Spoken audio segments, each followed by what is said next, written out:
Salam alaikum, les élèves de la deuxième année baccalauréat, sciences physiques, sciences mathématiques et SVT. Dans cette vidéo, je vais vous rappeler de l'essentiel du cours de chimie. C'est le chapitre numéro 2.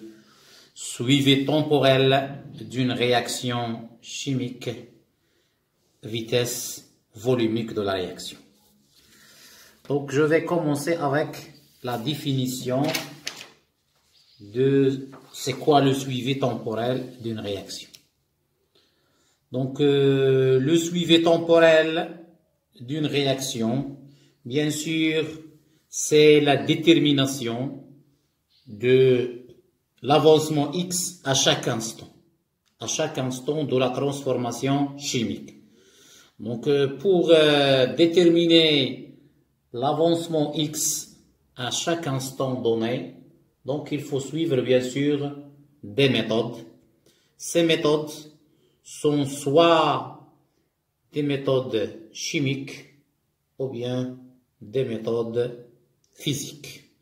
Donc, je rappelle, le suivi temporel, bien sûr, soit en utilisant la mesure de pression P, ou bien la mesure de pH, ou bien la mesure de concentration, ou bien la mesure de conductivité sigma, permet de déterminer l'avancement X d'une réaction chimique à différents instants. Très bien. Quand est-ce qu'on utilise la méthode ou bien la mesure de la pression?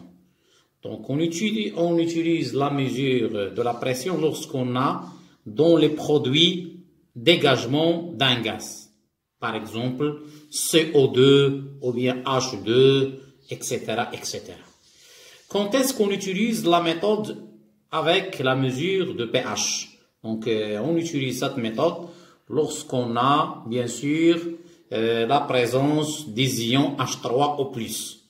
Pourquoi? Parce que on a une relation qui relie la concentration de H3 au plus avec le pH. Bien sûr, je pense que vous avez déjà vu ça dans les chapitres, bien sûr, le chapitre 4, je pense. C'est pH égale à moins log de H3 au plus. Et bien sûr, les concentrations sont toujours là, soit la concentration des ions ou bien de solidité. Pour la conductivité, quand est-ce qu'on utilise la mesure de la conductivité? Lorsqu'on a la présence des ions positifs, ça veut dire les cations, et des ions négatifs, ça veut dire les anions, dans le mélange réactionnel. Donc, je passe maintenant à définir la vitesse de réaction, ou bien sur ce qu'on appelle la vitesse volumique d'une réaction. Donc, cette grandeur, bien sûr, elle est définie par la relation. C'est le V de T, parce qu'on va chercher la vitesse à chaque instant. Donc, c'est 1 sur Vs, d de X et d de T. C'est quoi le Vs? Le Vs, c'est le volume total du mélange réactionnel.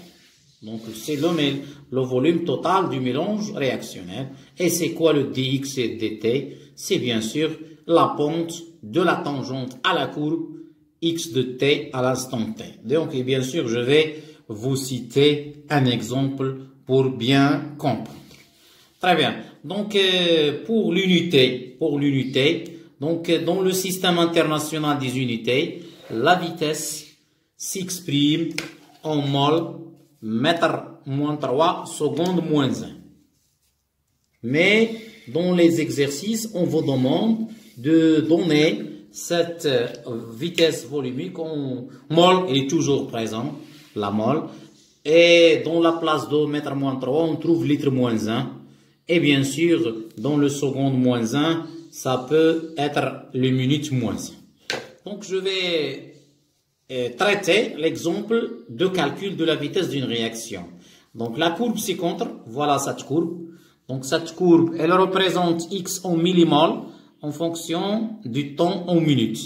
Donc, la courbe ci-contre représente l'évolution de l'avancement X d'une réaction chimique au cours du temps. Le volume du mélange réactionnel Vs égale à 400 millilitres. Calculons la vitesse volumique de cette réaction à l'instant t égale à 100. Voilà le temps. Donc, il est dans ce point, bien sûr. Voilà le 100 minutes. Donc, bien sûr, la technique. Donc, la technique, c'est de choisir deux points de la tangente à la courbe à cet instant. Donc, ici, on a le point A et ici, on a le point B.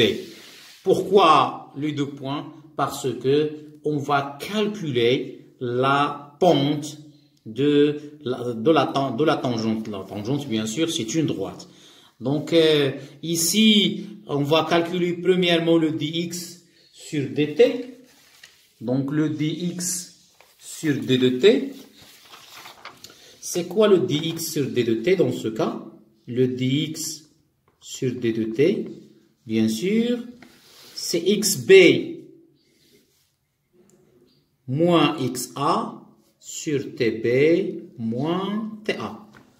À quoi est égal application numérique? Application numérique, le dx sur d de t égale. À quoi est égal le xb? Le xb, elle est là. Donc, je vais chercher, elle est là. Donc, ici, 50, 100, 150, 200, 250. Donc, 250, mais en millimol. Donc, ici, c'est 250, 350, 250, 300, 350, 450. Donc, ici, son point, c'est 450. Donc, c'est 450 moins, bien sûr, ici, c'est 250, mais il faut faire attention, fois millimol fois 10 à la puissance moins 3. Sur TB, TB, c'est 200. Donc, ici, c'est 200, bien sûr. 100, donc 120, 100, donc chaque graduation, c'est 20. Donc, c'est 200. Donc, c'est 200 moins, donc l'abscisse de A, c'est 0. Donc, voilà. Maintenant, la vitesse volumique V égale à 1 sur, c'est quoi le VS? C'est 400 fois 10 à la puissance moins 3, ou bien 0,4 fois 450, pardon, moins 250 sur 200 moins 0, ici fois 10 à la puissance moins 3. Donc, après tout calcul fait, on trouve que c'est 10 moins 3, quoi? C'est mol, litre moins 1, minute moins 1. Voilà. Cet exemple, elle est claire. Voilà. Maintenant, je passe à la deuxième partie du cours, c'est les méthodes. Donc, je vais rappeler les méthodes de suivi temporel d'une réaction chimique. Donc, premièrement, on a le suivi par mesure de concentration. Bien sûr, c'est l'activité numéro 1 que vous avez fait en classe. Petit b, le suivi par mesure de pression d'un gaz, c'est l'activité numéro 2. Et suivi par conductimétrie, ça veut dire la conductivité. Maintenant, je passe au temps de mes réactions. Donc, premièrement, il faut savoir la définition. Et deuxièmement, il faut savoir comment on détermine graphiquement. C'est quoi le temps de la demi-réaction? Le temps de la demi-réaction est la durée au bout de laquelle l'avancement X est égal à la moitié de l'avancement final XF. Voilà. Donc, voilà la définition. C'est une définition qui est très simple. Donc, je répète, T1,5 est la durée au bout de laquelle l'avancement X est égal à la moitié de l'avancement final XF. Comment on détermine? Comment on détermine graphiquement? Donc, dans cette courbe, on a X, bien sûr, en mol. Elle était en secondes. Et on a l'évolution de X en fonction de T. Donc, bien sûr, c'est une fonction exponentielle. Donc, premièrement, on va chercher l'asymptote. Donc, l'asymptote ici représente XF. Et on divise en deux. Voilà le XF sur 2. Et je projette sur la courbe. Et hop, je trouve T1,5. Donc, je vais vous donner la méthode. Donc, la valeur de T1,5 déterminée graphiquement comme suit. Premièrement, on trace l'asymptote horizontale à la courbe pour obtenir la valeur de XF. Voilà. La deuxième étape, on repère la valeur X1,5 est égal à XF sur 2. Et la troisième étape, par projection sur l'axe des tons, on obtient la valeur de T1,5. La demi est donc l'importance de cette grandeur. L'importance de temps de demi-réaction. Donc le temps de demi-réaction permet d'avoir une idée de la durée d'une réaction chimique. Bien sûr, c'est 10 fois T1,5. De choisir la méthode de suivi de la réaction chimique, la durée entre deux mesures. Deux mesures successives doit être inférieure à la valeur de T1,5. Suivant la précision choisie, on considère que la réaction est terminée lorsque le temps s'est écoulé correspond à 5 à 10 fois. Donc, j'ai signalé que le temps de la manipulation ou bien de l'expérience dure 10 fois T. Donc, de 5 à 10 fois T, la valeur de T1,5.